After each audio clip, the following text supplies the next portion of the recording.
The Cultural Affairs Officer of the United States Embassy in Nigeria, Mr. Larry Socha, says his country is going to support Nigeria in the upcoming 2019 general elections.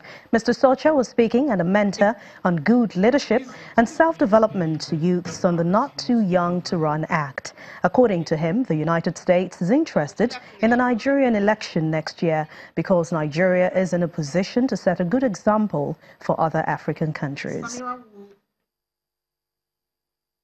Looking ahead for Nigeria, the number one thing on the U.S. agenda, besides our standard of protecting Americans abroad, in Nigeria, we are looking to support Nigeria in holding free, fair, transparent elections in February of 2019.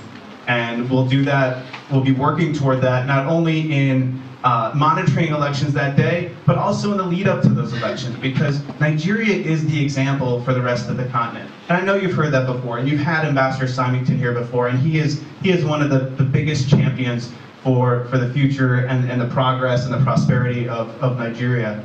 But the idea here that, you know, as Nigeria goes, the continent goes. They always had that phrase back in like the 19th century that if France sneezed, all of Europe caught a cold.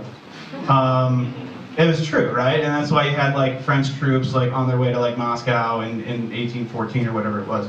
But it's the same thing here, but it's a more positive metaphor, I like to think. I mean, as Nigeria does well, Africa prospers.